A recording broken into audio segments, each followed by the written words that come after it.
Hey guys, EST here with another great video, and this time we're talking about how to protect your food once you've already stored it from any other critter that might want it, which is the majority of the mammals and insects and, I guess, fungus. Pretty much everything living on the planet wants your food. So this could be a 10-hour video, but we're going to keep it really general. Now, the one thing is, if you haven't seen my how to pack dry goods into Mylar and seal it up yourself instead of buying those overpriced food kits, go watch that video.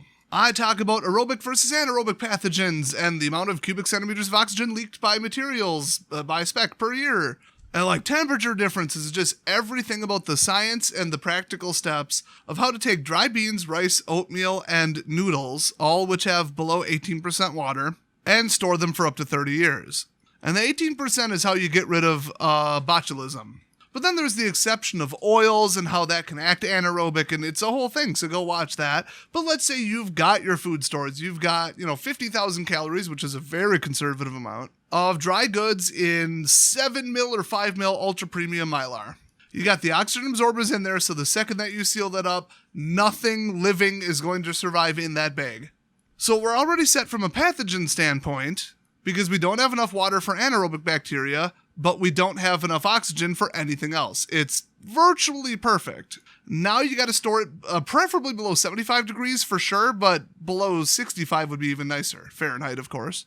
Now here's the problem. You probably got a little bit of rice and oatmeal powder on the outside of the packaging, and any kind of mouse or rodent or something like that, a squirrel, a chipmunk, you'd be surprised, can smell that. And they're going to want to know what's inside of it, and they can very easily chew through the Mylar. I mean, it's not the easiest thing in the world, but they can do it.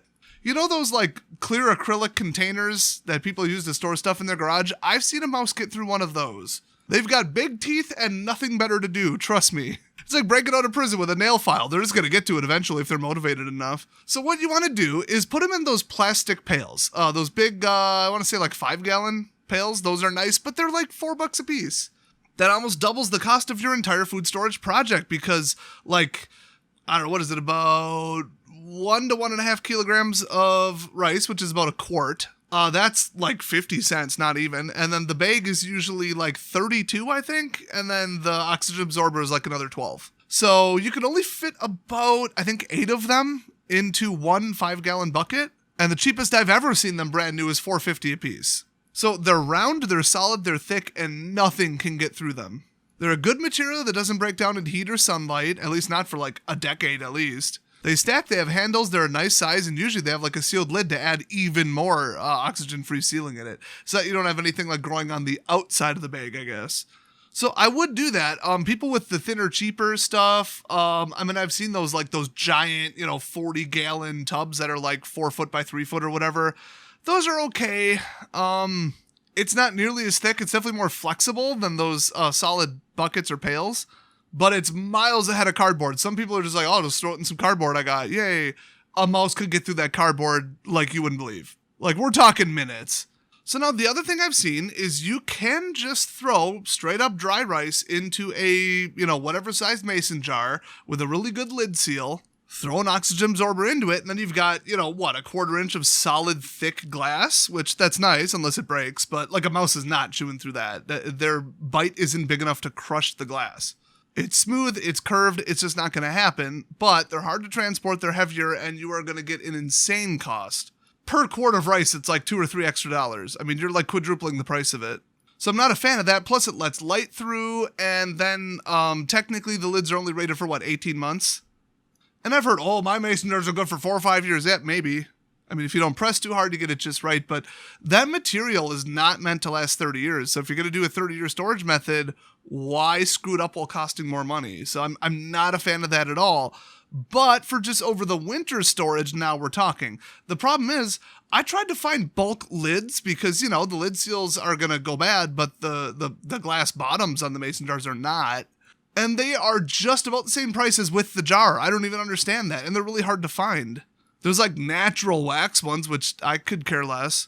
And they have the same 1-year duration. Might get 2 or 3 out of them. It's just, it's good for if you grew something and then you want to pickle it or preserve it or, I don't know, put salt in it. The different preservation methods. I'm not going to get into preserving foods in this video. You could pressure can it. You could even heat can dry rice, which I very don't recommend. Video on that coming soon.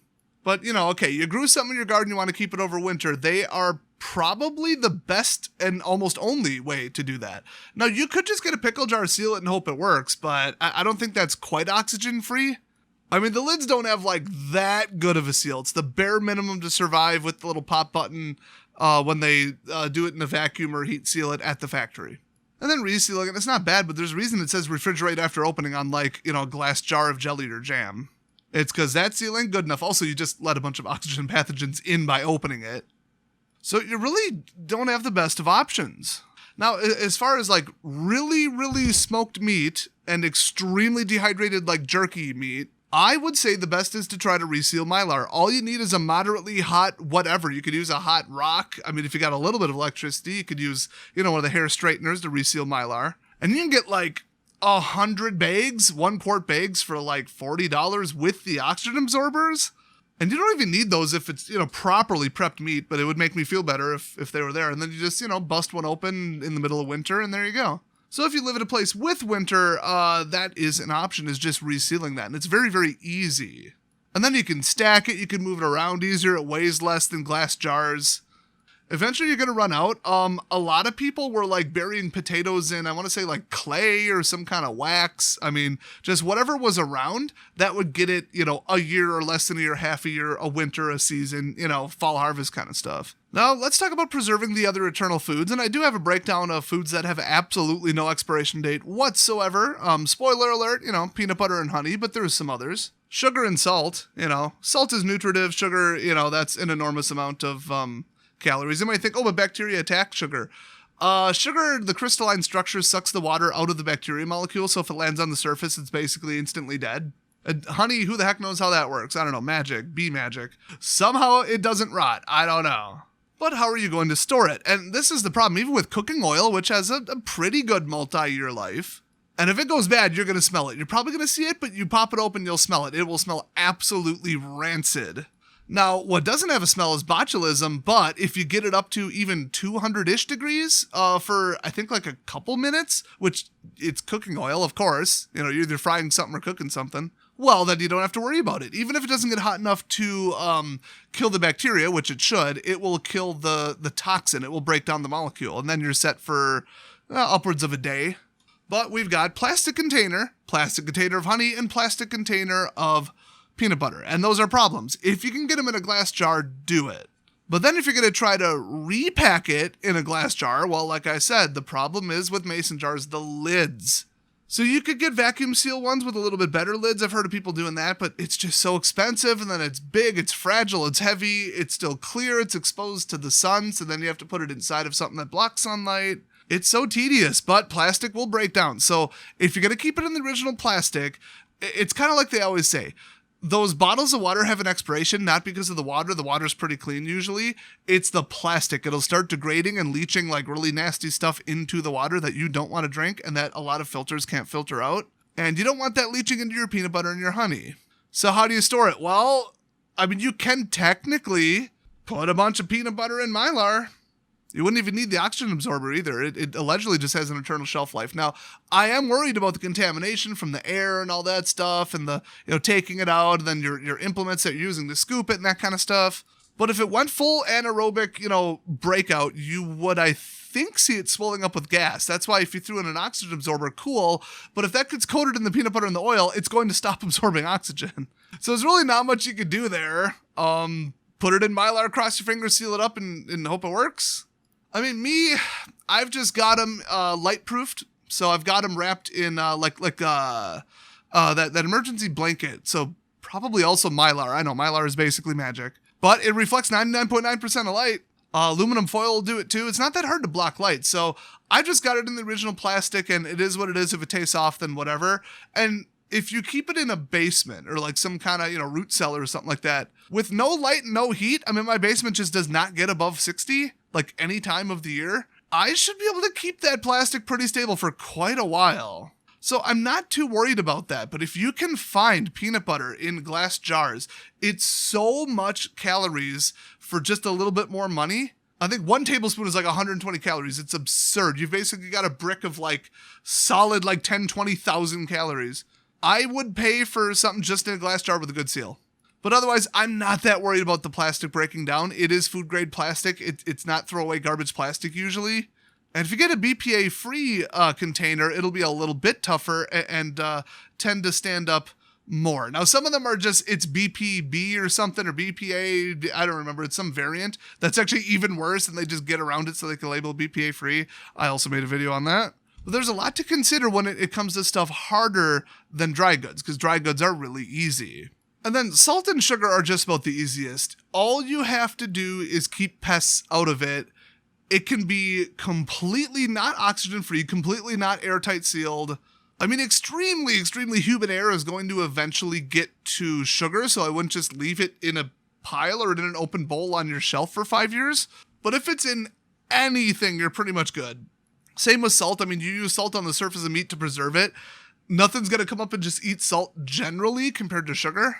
So those two, I mean, just put them in an empty pickle jar, screw on the lid, you're good. And you'd be able to see if your sugar is contaminated on the top, or if it changes color, starts browning, or smells awful when you open it. Now that said, just because I bought 500 of them in bulk, I've got my sugar and my salt stored in Mylar, but I didn't bother with an oxygen absorber. Because why would I, you know? And for salt, make sure it's non-iodized. So now we're done with the section on like just packing it and the pros and cons to keep it away from pests as far as like anything from germs on up to rodents. But now that we've established that, what's like the next steps? Because you've probably heard of the Swiss cheese approach, kind of becoming a buzzword in 2023. So we've got this imperfect defense with some holes in it, but then we've got this imperfect defense with holes in it as an X layer. Then we've got the next layer with, you know, nothing's perfect, a couple more holes in it. But at a certain point, you're just not going to fall through all the holes. You know, nothing's getting through 3 layers of imperfect security. Well, there you go. So let's say no matter what your storage is, you want to keep rats away from it, because even just like boxes in, well, a basement, which is hard for rodents to get into basement, you can set traps and stuff, but like a garage, well, then that's not temperature controlled. So that's the other thing, is just don't just throw dry goods in your garage or like your attic or something. But yeah, closet's a lot better. But what if you had to flee your home, you threw them in the, you know, in the car, and now you're out in a cabin in the woods somewhere? Well, then you've probably just got them wherever. Now you want to keep the rodents out, and you've got these big, thick walls on your bucket and stuff, you're good, but you don't want chipmunks making, you know, little nests and stuff and having babies in the middle of, you know, a big stack of round food pails. And I mean, rat droppings, ooh, that can contain some nasty stuff. You know, even bats, you don't want to mess with that. That is some serious toxins. Or if you're not too sure, you're like, oh man, all we've got is double plate cardboard and Mylar. What if a rodent got into here? What if a squirrel decided to start busting this open? Well, then your next line of defenses are, can't beat an old school one, cats. They had them on ships to, you know, stop mice from eating the stores. They used them in warehouses. They had them on farms. And I say cats plural because one probably isn't enough. And also, the life of an indoor cat can be, you know, 10 to 20. But the life of an outdoor cat that you just have around, you don't let them live 24/7 unless, you know, cushy posh life inside of your house with full vet bills and everything. You know, they're out there. They probably ate some stuff they shouldn't. They're exposed to nature. They're just, they're tougher, but it takes a toll on them. We're talking 4 to 7 years life, unfortunately. That's on average. There are exceptions, and a lot of domesticated, like weird bred cats are not good. You actually want a mouse catcher rat. Did I just say that? A mouse catcher cat. A rat catcher cat. Like one where they have a high instinctual drive to do that, which is most of them, but you'd be surprised. Some luxury brands and some types of cats, you know. I mean, it's like dogs. You don't see a basset hound running out there herding sheep, okay? They're probably on the couch watching Netflix. But a German Shepherd, boy, you keep them inside because it's raining for a day, they will go ballistic. They need to move. They need to do what they need to do. So high energy, fast, coordinated, well-bred cats. And if you've got a trap or like befriend a stray or something, because, you know, in a grid down scenario, stray dogs, stray cats are everywhere. And they're not that hard to trap because honestly, they're not that smart. But man, when it comes to the, what they call it, the success rate of a prey hunt of a cat, it's like 36% or something like absurd. You go to like a lion, it's like way lower. A wolf, it's like, I don't know, 10, 20%. But a cat, like, holy cow. Doesn't matter if they're going after a bird or a chipmunk or whatever. And if you got the right, you know, genetic type of cat, you're more normal kind of old school cat. They will hunt and kill mice just because they're bored. They could be perfectly full because you fed them, and they'll be running around catching mice, and they'll just bring them to you or bring them to each other or whatever.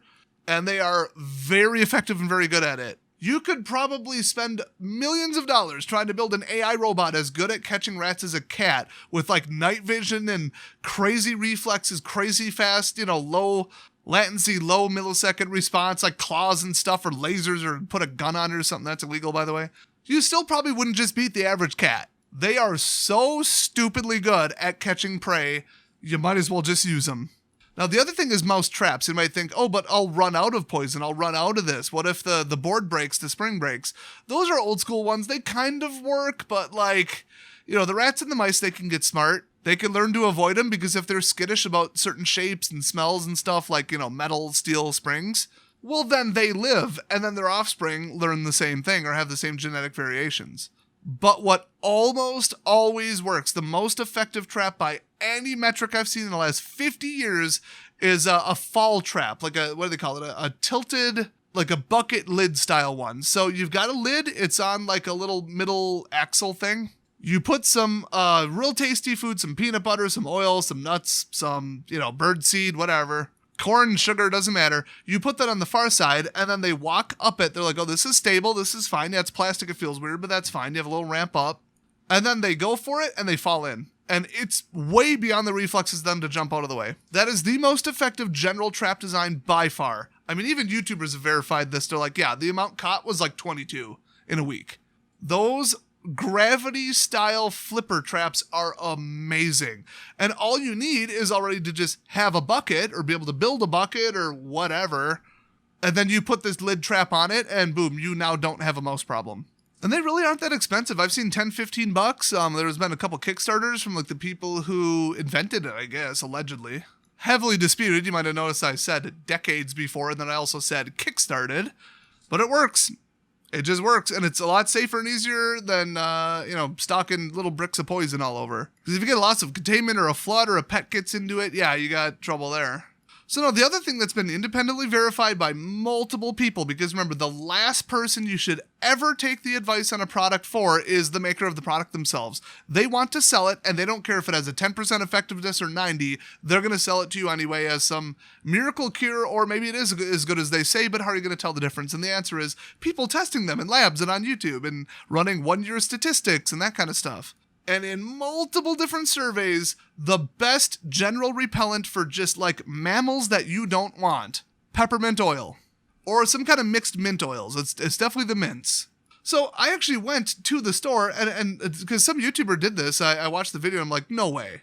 And I thought, well, this is how it works for ants, and that part's coming. Do they really have the balls to do this? Yeah, they do. So there's like 15 different, rodent repellents, and like 12 of them, the main active ingredient was some kind of mint oil or mint extract. And it's like 4%, and they got the balls to sell me like a little 3-ounce bottle for like $12 because it's Uncle whatever, Grandpa something's original, all natural, non-chemical, blah, blah, blah, blah, blah. And then I'm looking at the like big chemical whatever, who gives a crap brand, and they got peppermint oil in it too.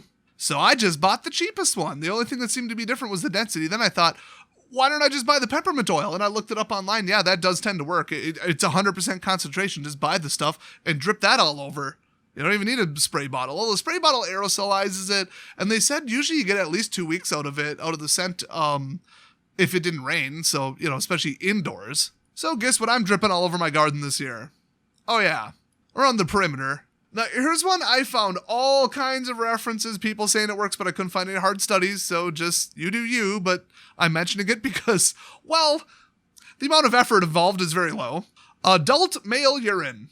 Works better if it's a dog. That one's pretty much guaranteed. Rabbits smell male, or I think even female in that case, urine from like a dog, and they're like, that's basically a wolf. They just know to stay away from that. If they smell that, they're like, there's predators, I'm not going to hang around here, bye. It'll even keep deer away, but I've heard adult males, like humans, why not? You got a supply of it. Now, we don't have scent glands, and there's a million and one things wrong with that, but there's some chemicals, hormones, and some aromatic compounds. I would try it.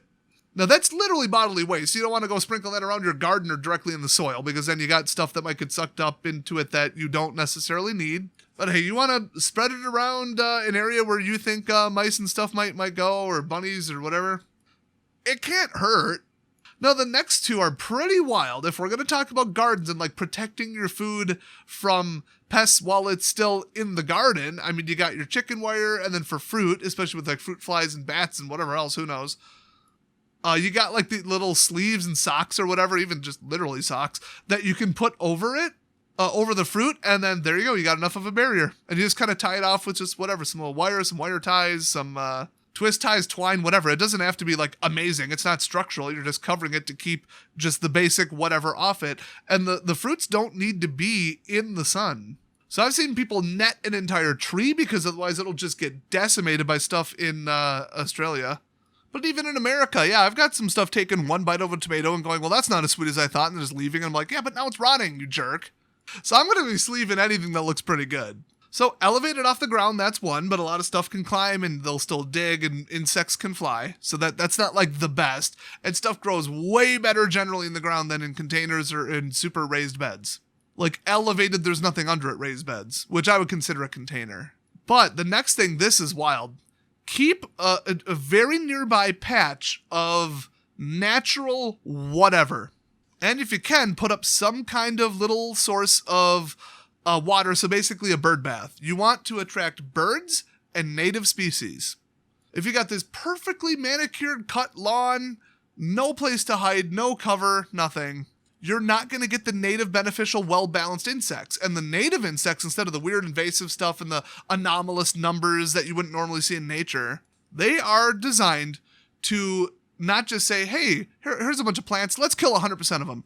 If that was true, there would not be that plant anymore. And then if there's not that plant anymore that they like to eat, then the insects all die off. So you get this balancing act where you get invasive species, or the weather changes a little bit for, 30, 40, 50 years because of, some volcano or some sun thing or whatever. And well, now there's a new pest in this area. Well, now they're killing all the pine trees. Well, if they literally kill all the pine trees, then they die off too. And then maybe the pine trees come back, maybe they don't, but it's like they both die together. And then that solves that within a couple generations, a couple of years.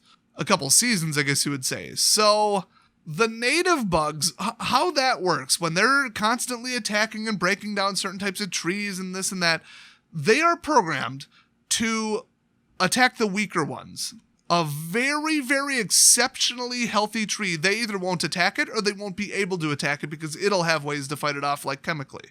So you get this nice balance, but if you've got a perfectly manicured lawn and then just like a whole bunch of super dense onions, you're going to get slugs. Now, are slugs eating all your shrubbery and all your rose bushes and stuff? No. Are slugs destroying entire whole forests at a time? Absolutely not. But if you built something extremely unnatural with non-native species and whatever, you might get one or two slugs, and all of a sudden they're like, whoa, and then they just reproduce out of control like crazy. Same with spider mites, and now all of a sudden all your spinach is gone. It's that kind of thing where if you did something unnatural might happen. So unless you've got pesticides, which limited shelf life, dangerous to store, might be hazardous to your health, and you got to wash everything. And yeah, I don't like that.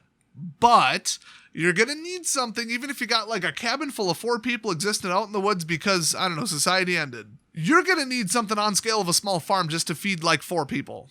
It is an enormous amount of food, and then you might need like, some dried grains, some whatever, some wheat, some corn to feed livestock that you're also growing. Because you can only hunt so much. I mean, even just 4 adult humans, you are looking at so much food per day. I mean, we're like halfway to being a lion. And lions need to eat like whole gazelles and stuff, That's why you generally can't have like 50 lions in one area. They will starve or they'll spread out. That's just what it is. Everything in nature is in balance except for, invasive species traveling faster because it was on somebody's shoe on a plane or whatever. Okay, so that's an issue lately. But go back, 200 years and we've got, some invasive species, but you're not getting entire ecosystem collapses because of like one bug.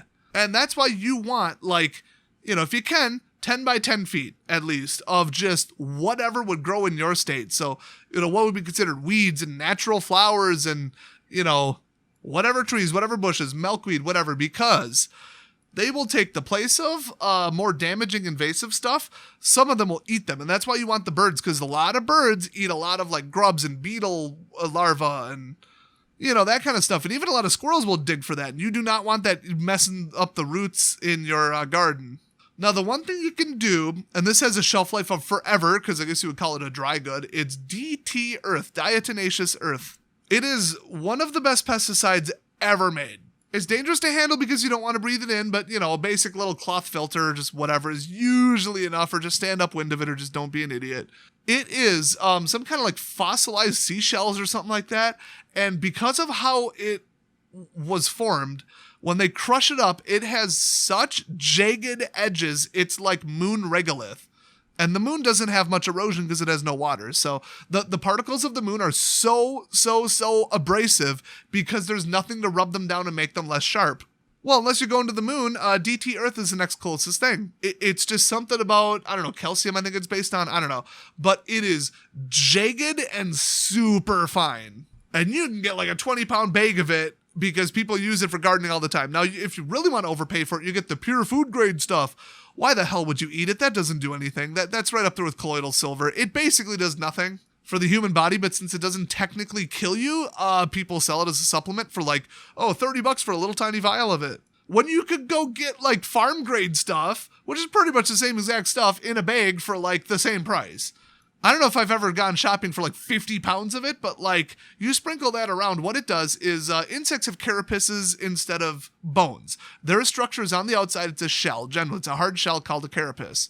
DT Earth is so small that just them landing on the flowers or going around in the soil, they'll get it in their carapace and it'll just cut them up. And it'll start putting little microscopic holes in it and now they're going to dehydrate. They just sit there and turn into a dry dead bug. And that is almost universal. Now, the problem is that will also kill pollinating insects. And that's not great. But here's the thing. If we're talking about insects and pollination, people are saying, the bees are all dying. This is so bad. Yeah, for the almond industry. European honeybees were not native to North America. We don't need them.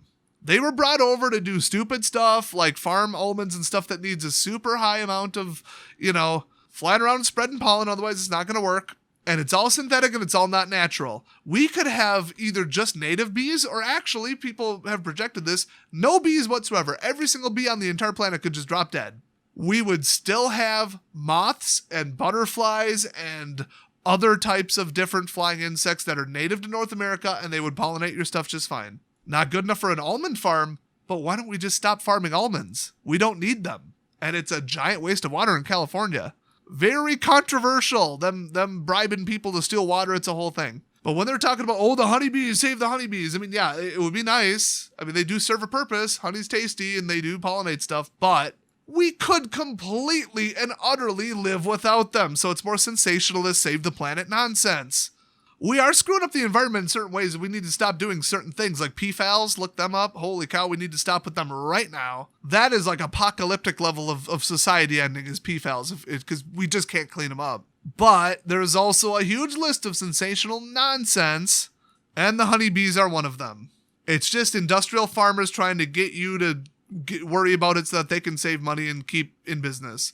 When, like I said, we don't need almonds. Just grow something else. But if you use DT Earth and it kills every pollinating flying insect, well, now we got a problem. So I would save, a bag of that for just in case you have a massive outbreak of some kind of insect. Worst case, you take a couple hours every day, you get out there and just self-pollinate it with some Q-tips or whatever. Some cotton balls, some whatever.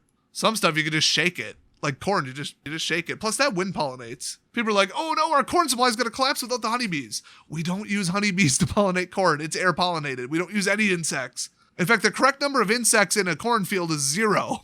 But yeah, cornworms, larvae, that kind of stuff, birds will come up and eat them. So if you don't scare your native birds away, if you make a good friendly bird habitat, so a native bird habitat where just whatever birds are in your state, your area, are going to fly up and chill there because they've got water, they've got shelter, they got trees, they got a perch, they got a place to build a nest. You do those couple things and they're going to stick around and start eating stuff that you don't want. And that's how the numbers are kept in check. Now, if you got some pristine, lab level garden and you're like, whoa, why is it being attacked by insects? What do I do? Ooh, time to resort to chemical warfare. Not necessarily let the birds do it for you. It's just like let the cats do it for you. It's what they're programmed to do. It's what they do for a living is catch and eat those pests. Now, as far as weird lights and what else? Ultrasonic, this and that. Very, very, very low to zero effectiveness generally. Even like the subterranean high frequency, whatever. How does a high frequency get through dirt? That's not going to help for gophers. Thank God we don't really have gophers in my area as far as I know. But those guys are a menace. But speaking of them, you know how you gas gophers with like a gas that drives them away? I don't know if, I'm sure it's not like a nerve gas, but I think it's probably either a bad smell or, glorified gopher level tear gas. And that last bit got me thinking, like, okay, that stuff's expensive. You got to store it. It's under pressure and it could explode. And we're looking for like something perpetual, not something that'll last 2 years in case of an emergency. Well, we've got nature's tear gas, smoke. If you want every bird, rodent, insect, pretty much to get out of the way, make them think there's a forest fire coming. They will avoid smoke. There's a reason humans can smell smoke so well, just because it's so darn dangerous. They say, a shark can detect blood from like a mile away. Humans can detect smoke from like 1,000 miles away. I mean, it's more about the density and all that, but like when California's on fire, my eyes are burning and I don't live anywhere near California. But we are downwind of it. So if you just build a really smoky, inefficient fire, so like a normal fire with good heat, build it up, get some coals, and then just keep putting green stuff on it. Not wet stuff, I don't like that, but like middle wet green stuff that really shouldn't be burning. Just grasses and like green pine needles and just whatever. It is going to smoke out like you wouldn't believe, and the pests will keep smelling it and just be like, why is it smoke? And then again, a couple days later, it's smoke, smoke, smoke, smoke. Everything is smoke. A lot of living things don't like smoke. And that's why even they're saying like you use it to mask certain things. Like if you set a trap, you can smoke it. You can just get like a little bundle or whatever, you light it up, and then you cover it with smoke. And then that's an overriding smell that sticks around because it's like a real sticky kind of carbony smell. Real durable molecule. It's floaty, but once it settles, like you're going to smell it. And that's supposed to, it's not like, it'll keep the deer away, it'll keep the fox away, it'll keep the elk away. It might, but mostly it just keeps them from smelling you because it's a stronger smell. So you can look up like what pests are driven away by smoke, but if it gets thick enough, everything's flying away. You just basically went World War I on your crops. If it's getting bad, just big, long 8-foot fire, upwind, let the smoke just absolutely flood it for hours, and the air won't even be breathable by anything with lungs. So they're flying away, they're gone. They might come back, but you do it enough times, they're going to be like, this is a hostile area. I got to settle somewhere else. Now, the last one I said I'd talk about ants. Everybody forgets about ants. Ants are horrible. Ants destroyed, I would say 1/3 of my sweet corn. And I didn't even know they would attack sweet corn. But if you think about it, it's just little balls full of sugar, basically. It's starch. Of course they're going to climb up it. They made little lines. It was awful. I might as well have left out a bowl of sugar. So what's the best way to kill ants? Well, anteaters? I mean, a dog's not going to help you. A cat's not going to help you. I don't think they care too much about smoke.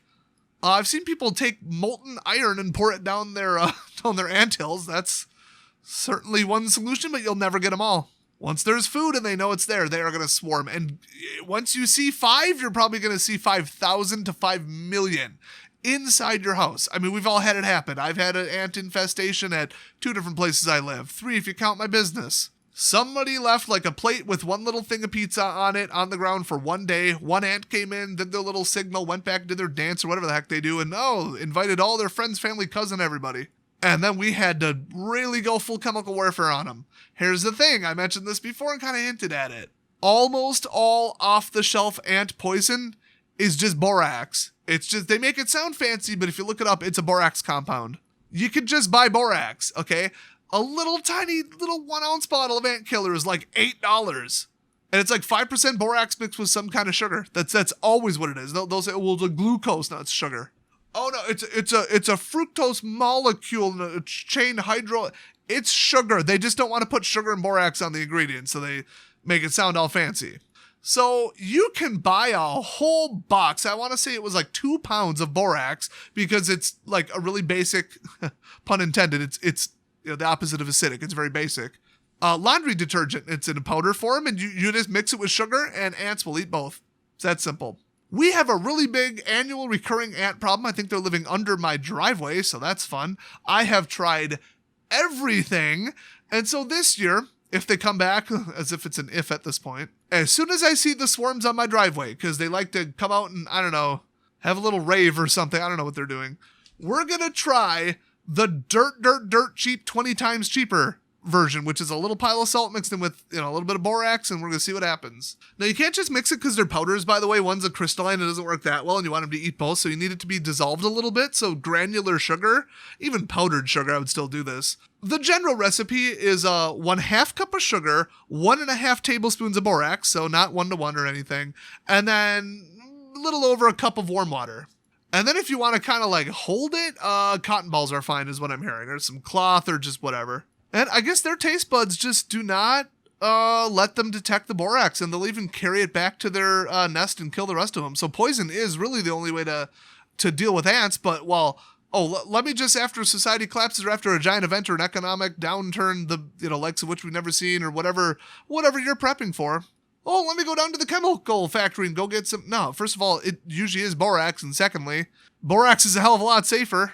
Just saying. And third, it works and it's cheaper. And borax has because of its like usually extremely acidic compounds and extremely basic, they have an expiration date of never. They just last forever. They're shelf stable forever. And yeah, borax pretty much is shelf stable, like almost for eternity. The only other thing I heard while researching this is multiple sources said, well, some ants won't go for the sugar for some reason, which I've never met an ant that don't like sugar, but I don't know, maybe South America or something. I don't know. That ain't where I live. They said try peanut butter instead, peanut butter and borax, because that's like amino acid chains mixed with sugar. It's just everything. Everything loves peanut butter. Now, keep in mind, you put out sugar or peanut butter, you're going to poison everything else. Some mammals will take one that can be like, that looked and smelled like sugar, but there's something in that, because my tongue is on fire right now. They won't mess with that. But, well, if you manage to kill a couple rats too, that's cool. But generally, it's for killing insects. But you go and spike some peanut butter, oh boy. But a lot of mammals, they'll just be like, whoa, I'm going to throw this up, and then they'll be fine. It'll be very bad for them, but they won't die from it necessarily. And technically, DT Earth will kill ants as well. So you should have DT Earth, you should have peanut butter anyway, and you should have sugar anyway, and you should have borax anyway, even for just doing laundry. And you should have cotton balls anyway, just with petroleum jelly for fire starters. So it's all stuff you would have normally. Now you got the knowledge, and I guess you could go pick up some borax for $3 at Walmart for a whole box of it. Trust me, I've done it. And be all set to fight the worst pests, because you could have to abandon a house if ants got bad enough. Like, they'd be crawling on you while you're sleeping. I don't know about you, but I ain't doing that. I will go sleep in a vehicle or outside. We're done if the ants come in and there's nothing I can do about it. Think about it. How else are you going to kill ants? Leaf blower? Smoke, maybe? I don't know. Fumigate? Like, where are you getting the chemicals to fumigate it? Plus the training and the pesticide license. I just love that I'm always going to bug it and I'm never going to leave my house, people. Because, like, if I know that that's your opinion somehow magically ahead of time and it goes down, just to teach you a lesson, I'm going to throw a Molotov on your roof. Just kidding. Flooding, mold, insects, rodents, a failing roof. Oh, let's just call the roofing company. Nope. Modern houses are not even designed to stand up for a year without humidity and temperature control. You let it just go? Oh my gosh. Look at foreclosed properties, for like house flippers all over YouTube. And I guess cable TV as well. 1 to 2 years empty. You got mold on the walls. You got it is meant to be this cushy, it's always perfect, high tech, whatever. And even then you got the maintenance. It's not built to be pest resistant. We aren't set up to do anything that they did like 200 years ago. Now, in like log cabins and like mud huts and stuff, I don't know how they kept pests out of it. I legitimately have no idea. Like, what did they treat that wood with? I think it was like pitch or tar, but like, where'd they get that? I think pine wax, was that a thing? Or like pine sap? I don't know. Yeah, I have trouble coating your house on wax. I mean, we're going to get that much wax, but they did things that we don't do now that are like high effort, high resource that would cost too much now. Now it's like, you got a basement, you better have a sump pump, otherwise it's flooding. If it floods, well, there you go. Then it's the temperature difference and you get mold on the walls. Well, then you need bleach to kill that. And then you better have a dehumidifier, which really takes a lot of electricity. It's like, no, you're probably not staying in your house long term in case of some grid down scenario. Everybody's like, I got water this, I got the filters, I got that. Yeah, but how'd you build your house? Do you have everything to maintain it? I don't know, man. You're probably going to end up living in a temporary shelter and rebuilding it just to refresh it or some kind of open air kind of thing. These sealed boxes made out of materials that can't stand up to rain or heat or cold. I don't know. I don't think you're bugging in as long as you think you're bugging in. And that especially goes for if the bugs are bugging in as well. And your house is a really nice place for them to live. So that is it for protecting your food supplies from the general just packaging materials, how to store them. and then how to keep pests away from your live food or just your property. Looking through my notes, the one thing I want to throw in real quick, you won't have as many, snakes or insects or whatever if you don't have cover for them. So don't have a pile of sticks. Don't have, I chopped down a tree and I just left the log there.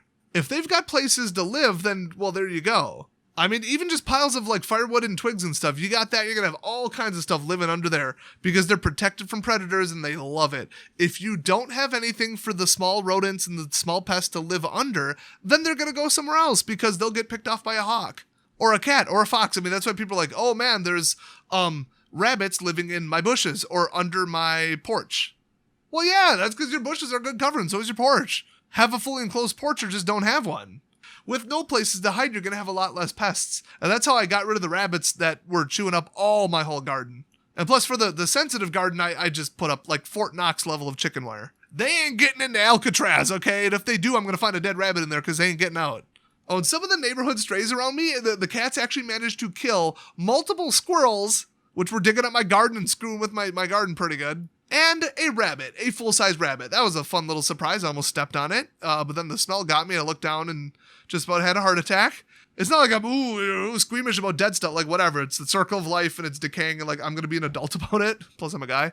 But it's just not the type of thing you want to look down and see because you have that natural reaction of like, oh, gross, bacteria, bad smell, ammonia, get away from that. It's that initial like, whoa. But yeah, cats, man. No, if you'll excuse me, we already have, and it's been warm for like 3 days. Like it has been above freezing for maybe a week or two here. Well, I already have a chipmunk problem in my garage. They're building nests already. So I'm going to go douse it in peppermint oil. And I suggest you do the same and buy some up. Cheapest you can get online. If it smells right, it probably is. The worst they can get is lying about the density. And then I guess you would need maybe a spray bottle that you can mix it with water. That's kind of cool too. So that is your perfect anti-pest guide, but boy, you guys are like some of the best, most calm, civil comment section, like community, I guess you would say, on any YouTube channel anywhere. So I know you probably already did it, but if you haven't yet, whatever anti-pest technology or whatever works, whatever's in your area or some little variation or this works, this doesn't, or my grandma had this amazing trick and we still use it in my family, oh boy, leave it down below. I and everybody watching this channel would love to hear about it and appreciate your contribution. So thanks for watching, and I'll see you guys next time.